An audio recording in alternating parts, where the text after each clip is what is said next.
Hello everyone, myself Aditya Kulkarni. Currently, I'm working in the ML Dahanogar College as a Director of Physical Education and Sports, and I've got 10 years of experience in this field. So, before I begin my session, I would like to thank the organizer of this conference, Gurukul College of Commerce, for conducting this webinar series on such a crucial topic, healthy lifestyle approach to COVID-19. So, before I begin my session, usually the different questions that come to our mind that how do we exercise or what should we doing or where to exercise, when to exercise, and how do basically we start doing the exercise, and which are the types of exercises that we should be doing. So these are the different questions that usually come. So before I solve all your questions, let me tell you what I'll be covering in this topic. I will tell you the current scenario of the health status of our country. I will be discussing about the different myths in our society.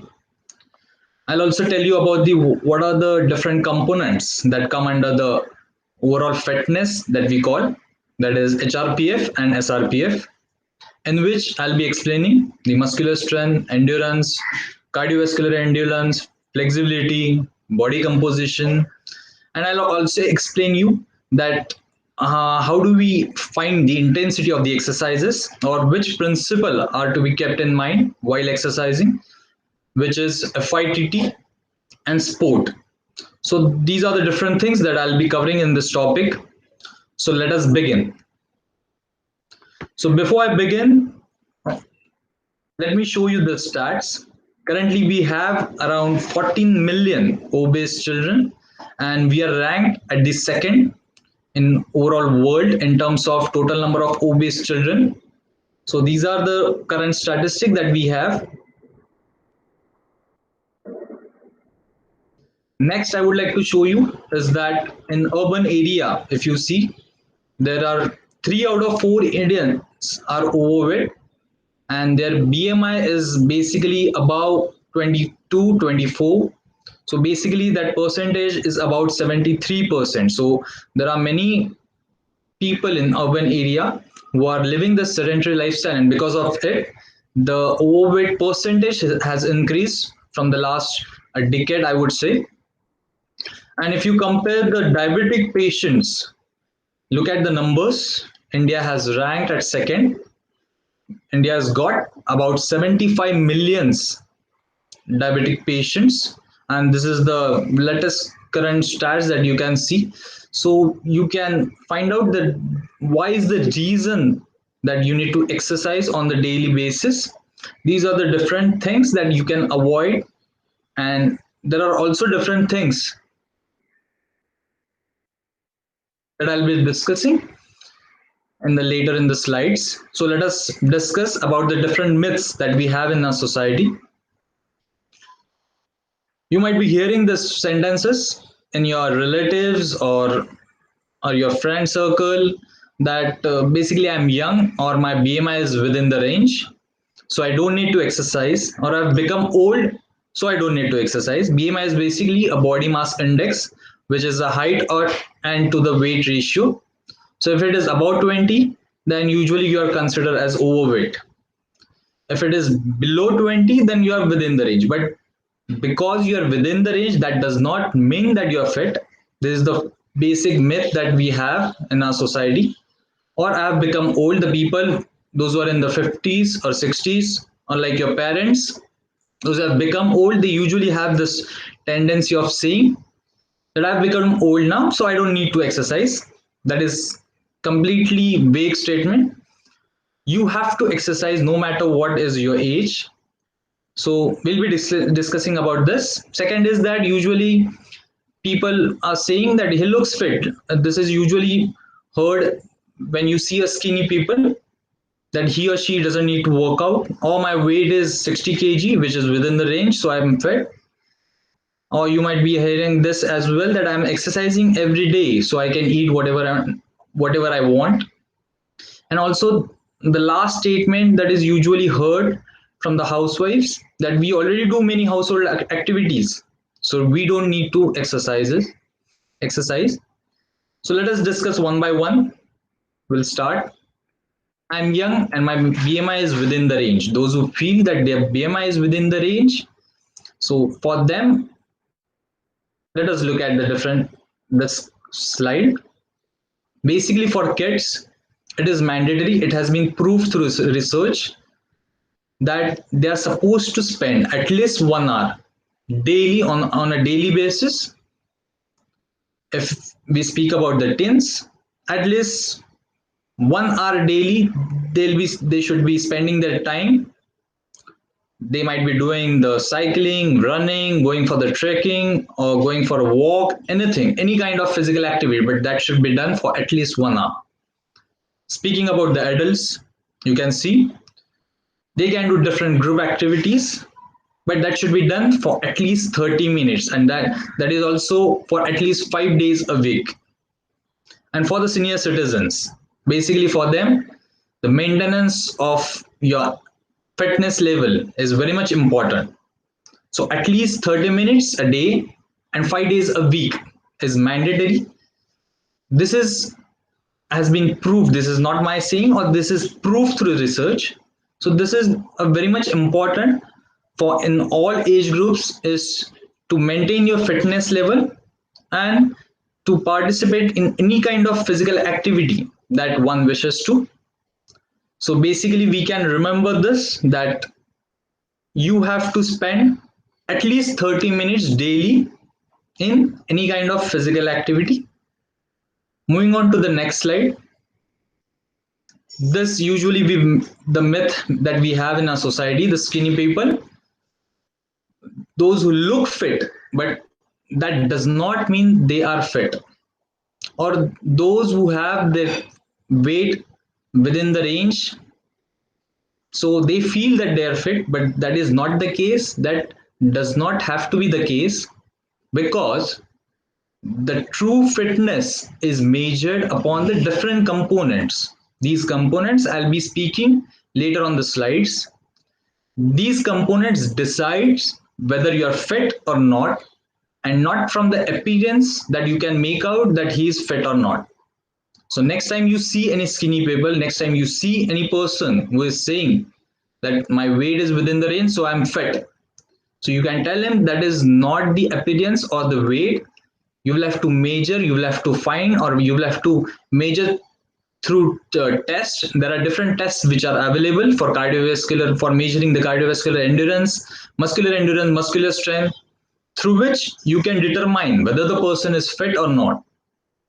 So make sure. So remember this statement, that are you truly fit, or you are just feeling as if you are looking fit.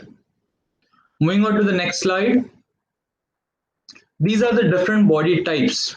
As you can see, the number 1 is called the ectomorph, the number 2 is called mesomorph, and number 3 is called endomorph. So these are the different body types that we have in our society. But even if you fall in any of this body type, that does not mean that that does not determine your fitness level. What I've said earlier is that what is determined, the factor that determines your fitness level is your different components that are measured through different tests. So moving on to the further,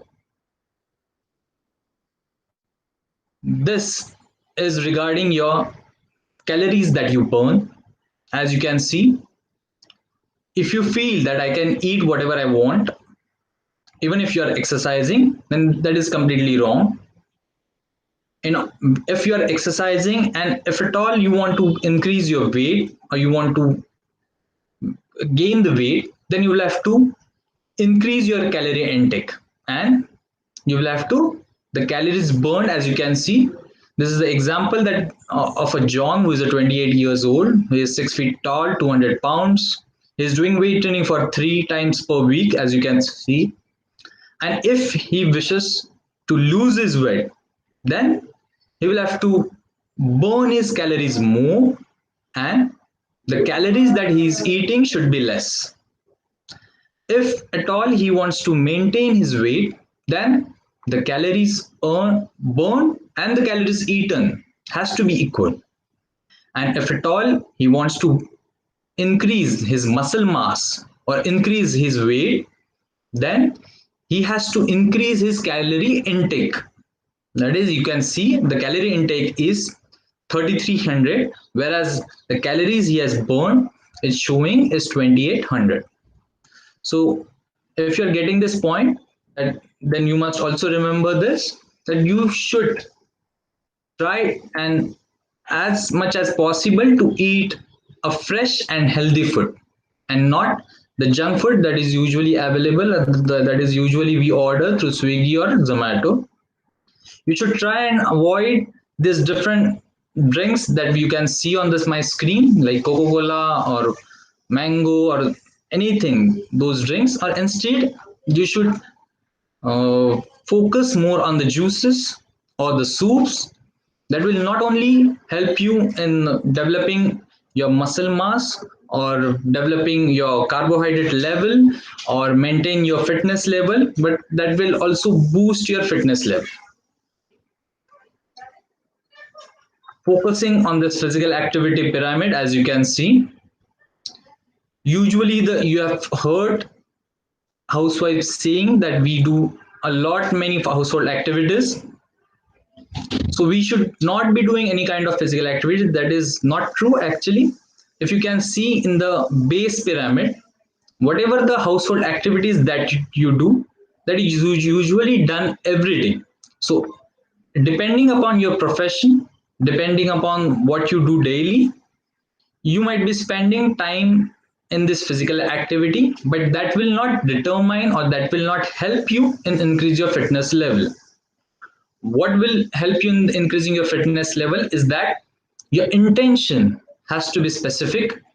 So you have to understand the intention behind doing this particular exercise for which you are practicing on the daily basis. So suppose you are doing any push-ups. So you know that you're developing your chest, your shoulder muscle, your arms. So there is an intention behind it.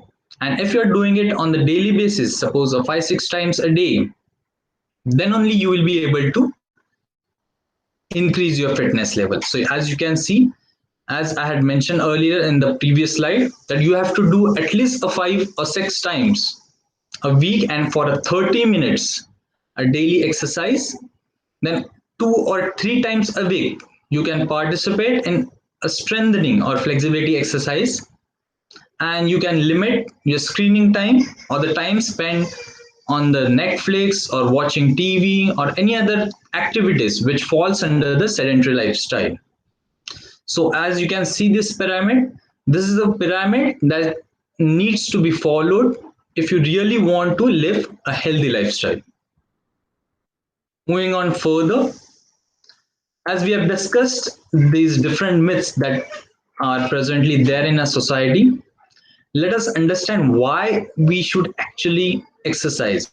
So as you can see on the screen, that exercise not only relieves your stress, not only helps you improve your functional mobility, it not only helps you in increasing your energy level, but it also helps you in improving your overall fitness level. Like it helps you in increasing your cardiovascular fitness level, your strength, your muscular endurance, your flexibility, and overall your well-being is improved.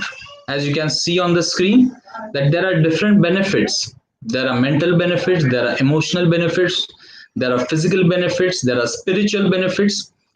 Depending upon the type of activity that you do, there are different benefits associated with those activities. So because of these different activities and because of these problems uh, that I've shown in the previous slide, I guess you have got the answer. You have got the answer to this question, that why we should practice or why we should practice daily any physical activity for at least 30 minutes and on 5 times a week. Moving on further, let us understand what is called the truly fitness level, or what is called a true fitness. A true fitness is measured on these 11 components. First is cardiorespiratory fitness, second is muscular strength, Third is muscular endurance. Fourth is flexibility. Fifth is body composition. Sixth is agility, balance, power, speed, coordination, reaction type. These all 11 fitness components fall under two categories. First is health related fitness components, and second, which is known as skill related fitness components. Under health related fitness components, as you can see, there are five factors, five components, and under skill related, there are six components. So, general fitness training is basically associated with the health related fitness components, or you can say the cardiovascular, muscular endurance, strength, flexibility, body composition. These are the different components that can determine whether you are truly fit or not, and that can help you maintain your fitness level and maintain a healthy lifestyle. So let us start with our first HRPF component, which is cardiorespiratory fitness, or which is also known as cardiovascular endurance. So basically, this is the system. This is the basic circulatory system, which is consist of heart and the blood vessels. Their job is to supply oxygen to the muscle. So basically, we require oxygen, or basically our muscle groups or different muscle sets. These require the oxygen to perform. So in order to improve the cardiovascular endurance or cardiorespiratory fitness level, these are the different activities that you can do: walking, swimming, cycling, running, rowing, cross country, and there are a number of different activities which are available, trekking.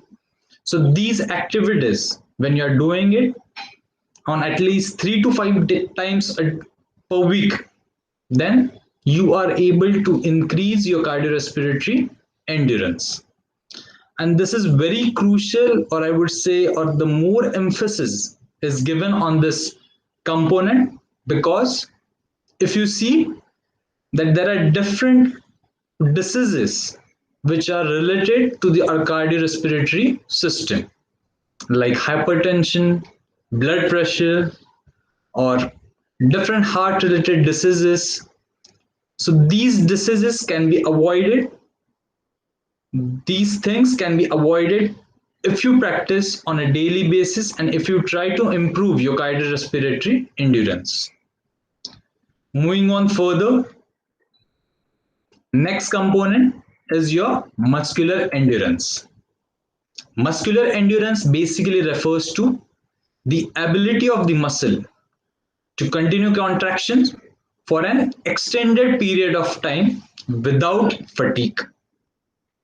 So there are different examples which are given, that push-ups, sit-ups, pull-ups, plank hold, or walking lunges. Now take a first example, push-ups. When you're doing it for the maximum repetitions, that is, say you're doing it 30 repetitions or 40 repetitions, then the ability of your shoulder and the ability of your shoulder muscle group or your chest muscle group, that ability is increased, and which will help you in developing your endurance level. Same way, there are different muscle groups which are there in our body. So every muscle group that has their own aim or that has their own set of doing things, and we can develop these muscle groups by doing these different exercises. This can be done by body weight. These are the all body weight exercises, or you can use the dumbbell bar or the different machineries that are usually available in the gym. When you're increasing your repetition levels, then that helps in increasing your muscular endurance level. Moving on further, let us understand the muscular strength. The muscular strength refers to the maximum amount of force a muscle can produce in a single contraction. So there are different examples that you can see: the bench press, bent over row, deadlift, squat, lunge, bicep, tricep dip, or you can say the example that we discussed before, a push-up. A single push-up requires a strength of a shoulder and the chest muscles which are involved in performing the push-ups. So performing the push-ups, there is a contraction of muscles in your shoulder and arm. These contractions of muscle which are produced in a single contraction. So that is, for that purpose you require muscular strength. And if at all you do it on a continual basis, then it is said to be a muscular endurance. I'll give you another example. Suppose you are holding or you are trying to hold a bottle or anything.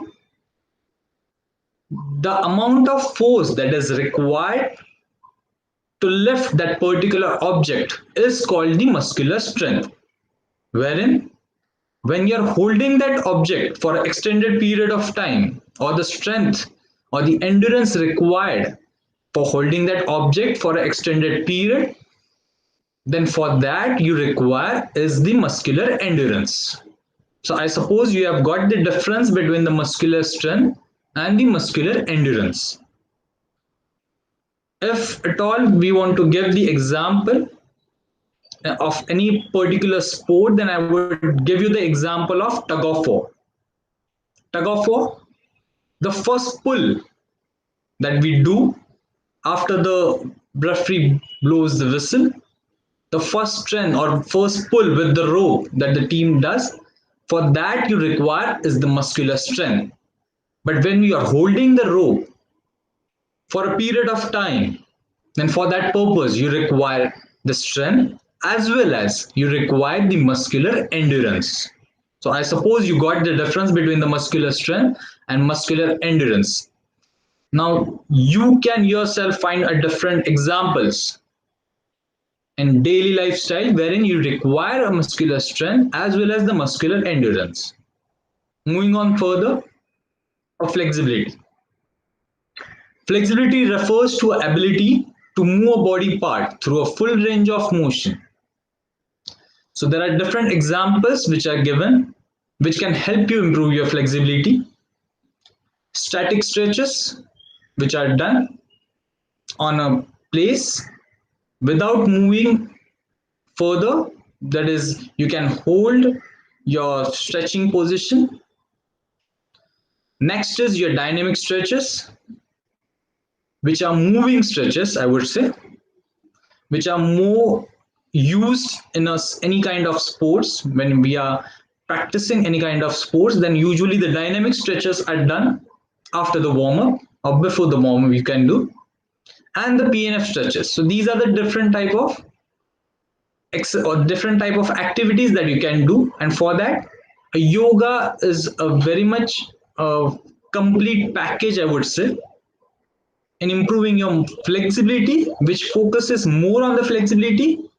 Yoga basically improves your mental and physical aspect as well, but it basically develops your flexibility and it also tones up your muscle. So these are the different examples by which you can improve your flexibility. Moving on to your body composition. Body composition refers to, this is basically the addition of your lean body mass and your fat mass. So when both of them are added, that is known as basically the body composition. So when you're referring to a person by his appearance, you're basically referring to his body composition. Now there are different ways to improve your body composition. Suppose you are overweight, you can obviously practice, you can do variety of exercises, participate in different physical activities which can improve your cardiorespiratory fitness, cardiorespiratory exercises, and it will also develop your muscular strength, muscular endurance, and the complete overall fitness that you do helps you improve your body position that helps you in improving your BMI level, that is body mass index level, because that is the exact, or I would say it is directly related to your body composition. If your weight is within the range, your BMI will fall into the 12 to 18 category, and which is the important that determines, that does not say that you're truly fit, like as I had said before, that this only gives the hint, I would say, that you are, or you maybe, or you are on the verge of becoming fit. But for finding if you're truly fit, you will have to measure your cardiovascular endurance, muscular strength, and the flexibility. Then you will be said as truly fit.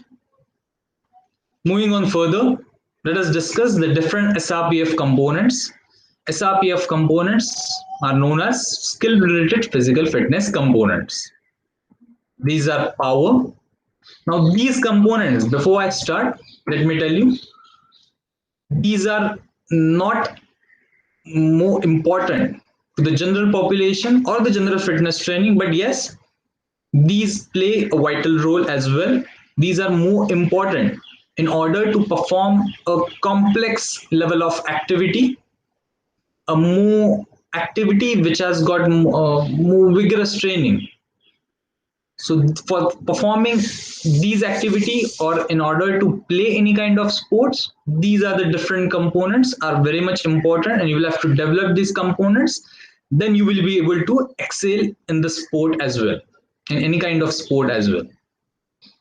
So to begin with, first is power. As you can see in the picture, power is required, and or it is said as the ability to do the strength work at an explosive pace. Now this explosive pace you must have seen in different sport, where it is required in volleyball, it is required in boxing, it is required in throwing of baseball, it is basically required in any kind of sport or activity where there is a short amount of time and you have to create a maximum amount of force. So these are the activities wherein you require a power in order to perform well in those activities. Next is speed. It is the ability to move quickly from one point to another.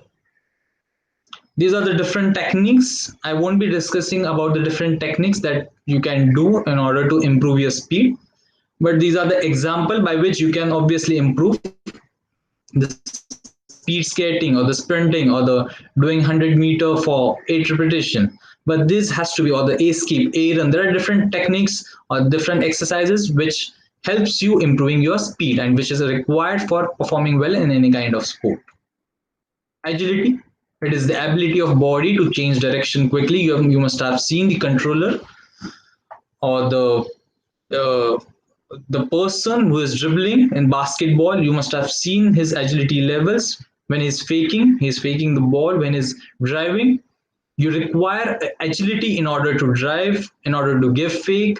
So and agility is possessed by different sports person, like it is given football, soccer, tennis, volleyball. Everywhere it is required, and in order to excel, it is very much important. Coordination, it is the integration of hand and foot movement with the input of senses. Now there are different exercises by which you can improve your coordination level. Like you can do a hand rotation clockwise and a neck rotation anti-clockwise, or a toe rotation clockwise and a hand rotation anti-clockwise. So by which you improve your coordination level, or the most important exercise or the activity by which you can improve coordination is the skipping, as you can see in the picture, by which you can improve your coordination level. Next is balance. Obviously the yoga, pilates, gymnastic, these are the core activities, I would say, which help you improve your overall posture or the balance. And balance is the ability to maintain the upright posture while in stationary position or while moving. And it is very much important in this different sports as well. So we cannot neglect this component. It is important as well. Moving on to the reaction time, you must have seen Usain Bolt or different athletes moving out of the blocks. For that purpose, you require the reaction time because you hear the sound of the gunshot, and then you immediately move out of the block. Now, these reaction time component is required in all the sports, I would say. So it is also given a primary importance, and there are different techniques available by which you can improve the reaction time. Now we have covered so far the different components of physical fitness, which has to be measured or which has to be given importance or which has to be practiced so that you can develop your overall fitness. Now let us look at the different principles that you need to consider while you are about to start the exercise or you are exercising. The first is the frequency. In order to improve your fitness level, you have to consider how many times is that you are exercising, how many times in a particular week or particular month is you are exercising, or how many times any kind of physical activity or exercising or set is you are doing. So frequency is how often you exercise.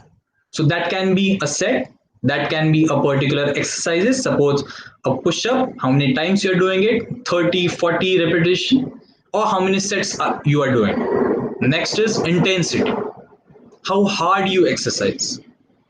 So intensity refers to your the amount of efforts that you put in while exercising.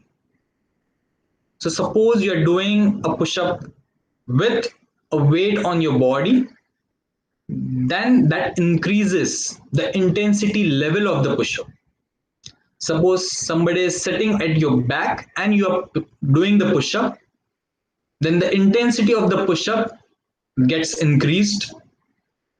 It not only helps you in developing the muscle, but that should be done in proper observe any kind of observer, or a coach has to be present.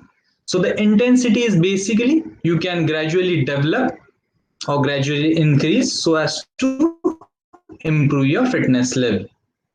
Next is time, how long you're exercising.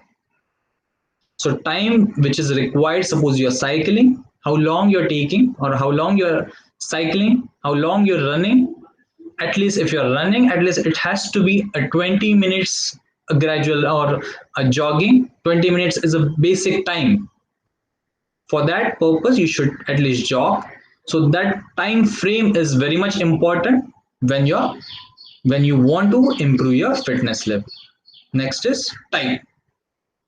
So what kind of exercise you do, that comes under the type. There are few exercises which come under a vigorous level of physical activities. Some are which come under a moderate level of physical activity, and some are the light exercises. So type of exercises that you do, that also matters, and that helps you in improving your fitness level. Moving further, let us understand this principle, specificity. Now, what is specificity? Now, you need to ask yourself, why have you started? Why have you started doing the exercise? Why have you started training? What is your goal? So, the basic aim of exercise, the intention behind it should be specific. The goal should be specific. Where you have to reach, that should be specific. So, if you are training for boxing, so you have an aim, you have something competition coming up. So the amount of time that you're spending, the different exercises that you're doing, that should be specific to boxing. So I hope you're getting my point. So you need to consider this point before you start exercising. So your goal, the exercise has to be a specific one. Next is progression. Suppose you are doing exercising, suppose you are doing Surya Namaskara, suppose you are doing it 5 Surya Namaskara on daily basis. Now your body is adjusting to the tension that is being created in the muscles, and the muscle develops. Now once the muscle is developed, you need to increase the tempo, you need to increase the repetitions. So suppose you are in the first week or in the 2 weeks you are doing the 5 Surya Namaskara, then gradually you have to increase the repetition. Suppose you are doing the push-ups in the first week, 10 push-ups. Gradually, you have to increase the push-ups repetition. In the second week, you can increase to the 15, third week 20. Then you can increase the sets. Then you can cut down on the timing between the sets. So there has to be some progression in any kind of exercise or any kind of physical activity that you are doing. Next is overload.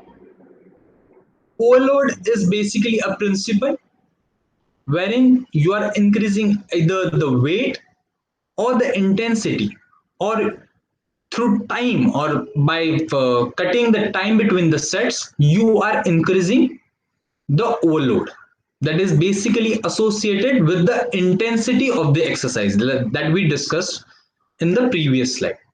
So the FITT, basically the principle that comes under the overload principle. So we have already discussed it. So I'll move further. The reversibility principle. Suppose you're exercising for a month and you suddenly stop for 10 days. Then the fitness level that you have reached in this 1 month, you will go back to the zero level. So you have to understand that you have to give a rest so that of adequate time, so that you don't lose on the fitness level that you have reached. You don't want to lose the cardiovascular endurance or the muscular endurance or the muscular strength that you have achieved so far. So this principle is also important. And the last is tedium. That is, in order to maintain your motivation level, in order to maintain or in order to avoid getting bored, you must do a different kind of activities, a different kind of activities in different forms. You can vary it, you can, there are different clubs available, you can go and join different groups, so that you are not bored in doing that particular activity, and you get a variety of activities and your variety of muscles are trained by doing that particular activity, and which helps you in improving your fitness level.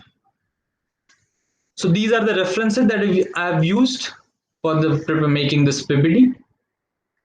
And for last, you'll have to remember this sentence: being healthy and fit isn't a fad or a trend, but it is a lifestyle.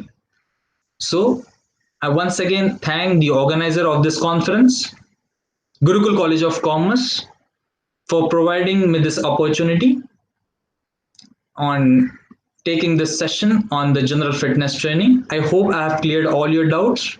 I've cleared different myths that are existed in our society, and I've explained you the importance of becoming truly fit, and which covers the different 11 components under which you will have to develop your fitness level so that you become over and you develop your overall fitness level.